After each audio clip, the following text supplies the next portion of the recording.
तो हेलो बच्चों, तो अपन देखते हैं क्या कक्षा 10 गणित अध्याय 12 पृष्ठीय क्षेत्रफल और आयतन।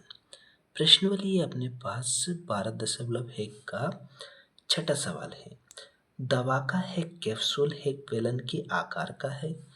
जैसे ये यहाँ पे दोनों सिरों पर क्या है, एक अर्धगोला लगा हुआ है। ये क्या है, कैप्सूल है। किसके आकार का, तो ये है किसके, वृत्त के आकार का। ठीक है, किसके, बेलनाकार के आकार का है। कहता क्या है, और अर्धगोला लगे हुए, यानी एक अर्धगोला लगा हुआ है इसके दोनों साइड। देखिए आकृति में, तो पूरी कैप्सूल की लंबाई यानी यहाँ से यहाँ तक कैप्सूल की लंबाई कितनी है, 14 mm है, और उसका व्यास कितना है, 5 mm है। तो इसका पृष्ठीय क्षेत्रफल निकालिए। तो बहुत ही सरल है, इसको कैसे करेंगे, तो पहले लिखेंगे हल। इसमें व्यास दिया है, तो इसका व्यास कितना है, व्यास है कितना, डी बराबर कितना है, 5 है, 5 mm है। तो 5 mm है ना, तो त्रिज्या क्या हो जाएगी इसकी, त्रिज्या क्या हो जाएगी, तो त्रिज्या हो जाएगी क्या, आर बराबर, यानी इसका आधा हो जाएगा। आधा क्या होगी, 5 का आधा कितना होता है, तो 2.5 mm हो जाएगा। ठीक है, अब कहता क्या है, बेलन की लंबाई कैसे निकालेंगे, यानी बेलन के सूत्र में लंबाई h की जरूरत होती है ना। जैसे 2πr(h) बेलन का पृष्ठीय क्षेत्रफल होता है। तो यहाँ पे निकालेंगे क्या, बेलन की लंबाई। तो लंबाई कैसे निकालेंगे, जैसे यहाँ पे देख रहे हैं ना कि ये दो का अर्धगोला है, यानी इसकी त्रिज्या क्या हो गई यहाँ से यहाँ तक की, तो ये हो गए 2.5 हो गई। तो इसके नीचे वाला भी कितना होगा, 2.5 हो जाएगा, और इसका ये वाला भी कितना हो जाएगा, 2.5 हो जाएगा। यानी दोनों को जोड़ेंगे तो कितना होगा, 2.5 हो जाएगा। यानी 14 में से कितना कम कर दे में, 5 कम कर दे में, तो आ जाएगी इसका बेलन की लंबाई। यानी h बराबर 14 में से माइनस कर देते हैं 5, तो इसकी लंबाई है आ जाएगी, यानी किसकी, बेलन की। तो 14 में से 5 कम करेंगे तो कितना आएगा, 9 mm आ जाएगा। इसकी ऊंचाई आ गई। तो अब निकाल सकते हैं कैसे, तो यहाँ लिखेंगे कैप्सूल का पृष्ठीय क्षेत्रफल, कैप्सूल का पृष्ठीय क्षेत्रफल क्या होगा, अर्धगोला है, दो तो अर्धगोला है, एक बेलन है। तो यहाँ लिखते हैं बेलन का पृष्ठीय क्षेत्रफल, या वक्र पृष्ठीय क्षेत्रफल कह सकते हैं इसको। ठीक है, तो लिख देते हैं वक्र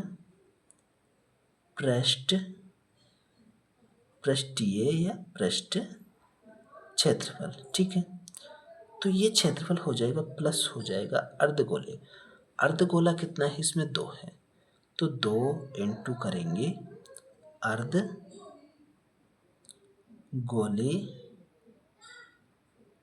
का क्या, वक्र पृष्ठीय क्षेत्रफल, पृष्ठीय क्या क्षेत्रफल।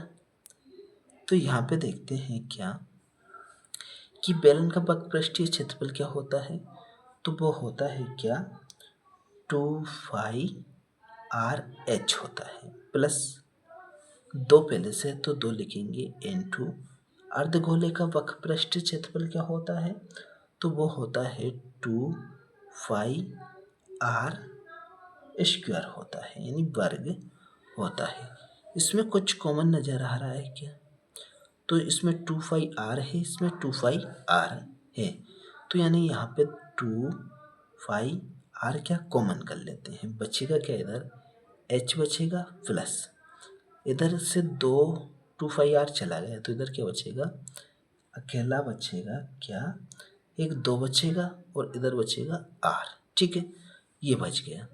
तो यहाँ पे देखते हैं 2 तो 2 है, पाई कॉमन नहीं बोला है तो कितना रखेंगे, 22/7 रखेंगे। ठीक है, अब आर का मान कितना निकला है यहाँ पे, 2.5 है। कितना है, 2.5 है, तो 5 रखेंगे।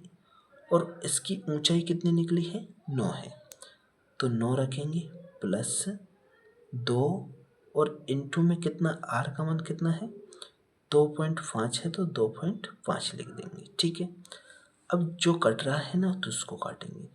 यहाँ से पॉइंट हटाएंगे तो नीचे कितना हो जाएगा, 10 हो जाएगा, 10 हो जाएगा। तो 5 से काट देते हैं इसको, 5 से काटेंगे तो 25 हो जाएगा, और 5 दूनी कितना हो जाएगा, 10 हो जाएगा। 2 से काटेंगे तो कितना, 2 कैंसिल हो जाएगा, बचेगा क्या अपने पास, 22 इंटू 5 बचेगा, और बटे में 7 बचेगा। तो 22 से गुणा कर देते हैं 5 का, तो ये क्या हो जाएगा, ये हो जाएगा 5 दूनी 10, 5 दूनी 10 और 11, बटे में कितना है, 7 है, तो 7 लिखेंगे। ठीक है, इधर इन तो करेंगे तो क्या होगा इधर, तो ये हो जाएगा 2.5, और 2.5 का 2 से गुणा करेंगे तो क्या होगा, 2.5 दूनी 5 हो जाएगा, तो ये 9 प्लस के 5 हो जाएगा। इधर देखते हैं अब यहाँ पे, तो यहाँ पे देखते हैं कि ये कितना है, 110 है, और बट्ठे में कितना है, 7। अब 9 और 5 को जोड़ेंगे तो कितना होगा, ये हो जाएगा 14, 14 हो गए ना, तो 7 से काटेंगे तो कितनी बार, 2 बार कटेगा, तो यानी क्या हो जाएगा, 110 इंटू 2 हो जाएगा। अब 110 का 2 से गुणा करेंगे तो क्या होगा, 11 दूनी 22 हो जाएगा, 0 की 0। mm है तो mm लिखेंगे। क्षेत्रफल यानी इसका पृष्ठीय क्षेत्रफल निकाला है, तो क्या वर्ग में आंसर आ जाएगा इसका। ठीक है, तो ये समझ लिया अपन ने कौन सा, कि छठा सवाल अपन ने समझ लिया है। ठीक है, अब इसका अगला वाला देखते हैं।